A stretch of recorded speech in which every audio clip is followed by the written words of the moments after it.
ISR9 news కి స్వాగతం. ఎన్టీఆర్ జిల్లా జగ్గయ్యపేట మండలం బుధవాడ గ్రామంలో ఉన్న అల్ట్రాటెక్ సిమెంట్ ఫ్యాక్టరీ దగ్గరికి వెళ్లిన ISR9 న్యూస్ మేనేజ్మెంట్.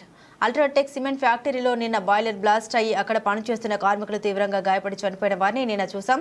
ఆ సంఘటన జరిగిన స్థలానికి ఈరోజు ISR9 న్యూస్ మేనేజ్మెంట్ వెళ్లి సంఘటన స్థలాన్ని ప్రజలకు చూపించడానికి పర్మిషన్ తీసుకుని అల్ట్రాటెక్ సిమెంట్ ఫ్యాక్టరీ లోపలికి వెళ్లడం జరిగింది. ఈ సందర్భంగా మరణించిన వారి కుటుంబానికి ISR9 న్యూస్ మేనేజ్మెంట్ ప్రగాఢ సానుభూతి తెలియజేసింది. మరియు తీవ్రంగా గాయపడ్డ వారు త్వరగా కోలుకోవాలని మనస్ఫూర్తిగా కోరడం జరిగింది.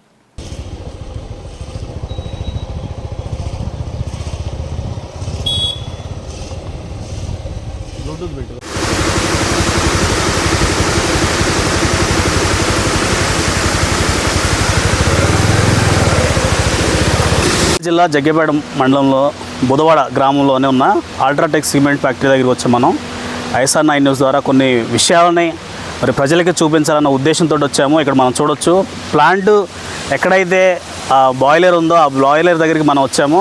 ఆ బాయిలర్ దగ్గర మనం చూసుకున్నట్లయితే ఇక్కడ ఏ విధంగా ఈ ఇన్సిడెంట్ జరిగిందో కూడా మీకు ప్రజల ముందు తీసుకురావాలని చెప్పేసి ఆలోచనతో ISR9 న్యూస్ టీం అనేది ఇక్కడికి వచ్చింది. సో ఇక్కడ మనం చూడొచ్చు మిషనరీ ఏ విధంగా ఉంటుంది ఏంటని చెప్పేసి ఇక్కడ ఇన్సిడెంట్ జరిగిన ప్లేస్లోని సంఘటన స్థలంలో కూడా మనం కింద చూసినట్లయితే మొత్తం డస్ట్ ఫామ్ చేసి పెట్టేసి ఉంది. అంటే ఇక్కడ బ్లాస్టింగ్ జరిగిన తర్వాత ఆ కార్యకలాపాలన్నీ కనపడకుండా ఉండడం కోసం హైడ్ చేయడం కోసం చేశారన్నది కూడా మనకి సూచనలు కనపడుతున్నాయి. ఇక్కడ ఈ విధంగా ఉంది.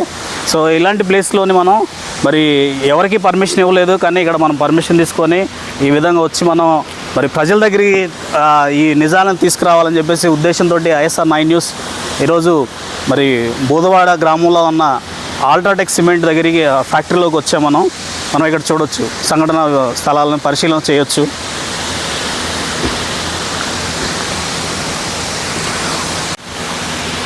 ఒకసారి లోపలికి కూడా వెళ్ళి చూద్దాం ఏ విధంగా ఉంది ఏంటి అని చెప్పేసి.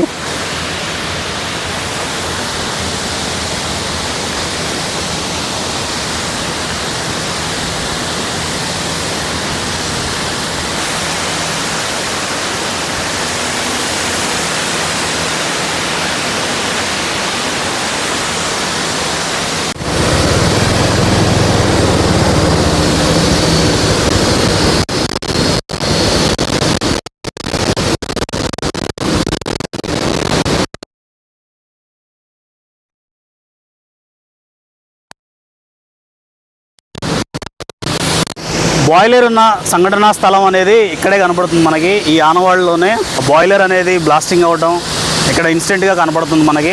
చూడవచ్చు మనం ఈ మిషనరీ పైనుంచి కూడా మనం చూసుకున్నట్లయితే ప్లాంటేషన్లోనే. సో సంఘటనా స్థలం జరిగిన తర్వాత మరి ఈ ఏరియా మొత్తాన్ని కూడా వీళ్ళు ఎటువంటి ఆనవాళ్ళు కనపడకుండా కవర్ చేసినట్టు కూడా కనపడుతుంది. ఇది బాయిలర్లో జరిగిన ప్రమాదంగా ఇదే ప్లేస్ని కూడా గుర్తించడం జరిగింది. సో ఈ స్థలాన్ని ఈ సంఘటనా స్థలాన్ని కూడా ఎవరు చూపించడానికి కూడా మరి ఇక్కడ ఉన్న ఫ్యాక్టరీ లోపల ఉన్న అధికారులు కానీ సెక్యూరిటీ కానీ ఎటువంటి ముందుకు రాకుండా అయ్యింది. సో ఇప్పటివరకు ISR9 న్యూస్ మేనేజ్మెంట్ వెతికి తీసుకొని మరి ఇదే ప్లేస్నిగా నిర్ధారణ జరిగింది. ఇక్కడ కొన్ని ఆనవాళ్ళు కూడా మనకు కనిపిస్తున్నాయి ఏ విధంగా జరిగింది ఏంటి అని చెప్పేసి. ఇక్కడ సృజన గారు కలెక్టర్ గారు కూడా వచ్చి మరి వారికి మృతుల కుటుంబానికి 50 లక్షలు గాను, మరి తీవ్రంగా గాయాలు పడిన వారికి 25 లక్షలు, మరి స్వల్పంగా గాయాలు పొందిన వారికి కూడా మరి ఆర్థిక సహాయం అని మరి వాడు ప్రకటించడం జరిగింది. మరి లోకల్లో ఉన్న ఎమ్మెల్యే గారు కూడా ఈ సంఘటనా స్థలాన్ని దర్శించి మరి కలెక్టర్ గారితో కూడా మాట్లాడి మరి బాధితులను ఆదుకోవాలని చెప్పేసి చెప్పినప్పుడు మరి ఈరోజు వీటిలోని డబ్బులు కూడా వాళ్ళకి చెక్ రూపంలో అందించినట్టు కూడా మనం కొన్ని విజువల్స్ చూస్తున్నాము ఆల్రెడీ. సో ఇక్కడ సంఘటనా స్థలం జరిగిన ప్లేస్లో కూడా మనం ఫ్యాక్టరీని కూడా బంద్ చేసి ఉంచారు ప్రస్తుతానికైతే. మరి అధికారులు మరి కొన్ని రోజుల తర్వాత మళ్ళీ దీన్ని రీఓపెన్ చేసి రన్ చేయడానికి కూడా సూచనలు ఉన్నాయి. మరి ఇక్కడ బయట చూసుకున్నట్లయితే బయట కూడా చాలా వరకు బారిగేట్లు పెట్టేసి ఏర్పాటు చేసి ఫెన్సింగ్ టైప్ ఏర్పాటు చేసి ఉంచారు. మరి ఇక్కడ లోకల్లో ఉన్న బుధవాడ సరౌండింగ్లో ఉన్న వాళ్ళని కూడా ఎవరిని రానివ్వట్లేదు.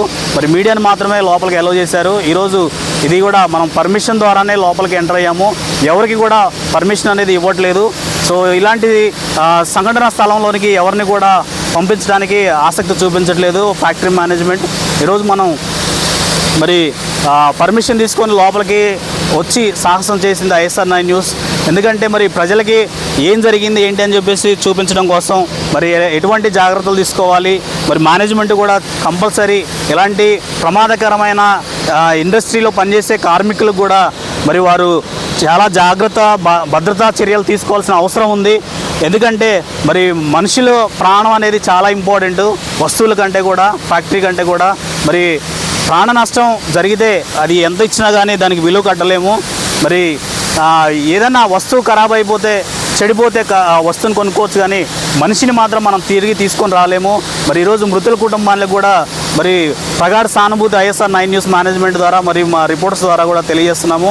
మరి ఇలాంటి సంఘటనా స్థలాలని జాగ్రత్తగా పరిశీలన చేసి మరి ఈసారి ఈ అల్ట్రాటెక్ సిమెంట్ వారు ఎప్పుడైతే ఫ్యాక్టరీని మళ్ళీ రన్ చేస్తారో ఆ టైంలో అయినా తగు జాగ్రత్తలు తీసుకోవాలని చెప్పేసి కూడా తెలియజేయడం జరుగుతుంది. మరి అదేవిధంగా మృతుల కుటుంబంలో ఉన్న వారిలో కొంతమందికి చూసి వాళ్ళకి ఉద్యోగం కూడా ఇవ్వడానికి కూడా మరి కలెక్టర్ గారు ఈరోజు మాట్లాడారు. మనం చూసాం మీడియా ముఖంగా మాట్లాడినప్పుడు. మరి ఇలాంటి సంఘటనలు మరి పునరావృతం కాకోకుండా ఉండాలని మరి జాగ్రత్తలు తీసుకోవాల్సిన బాధ్యత కంపల్సరీ ఈ అల్ట్రాటెక్ సిమెంట్ మేనేజ్మెంట్కి ఉందని ఐఎస్ఆర్ 9 న్యూస్ ద్వారా తెలియజేస్తున్నాము.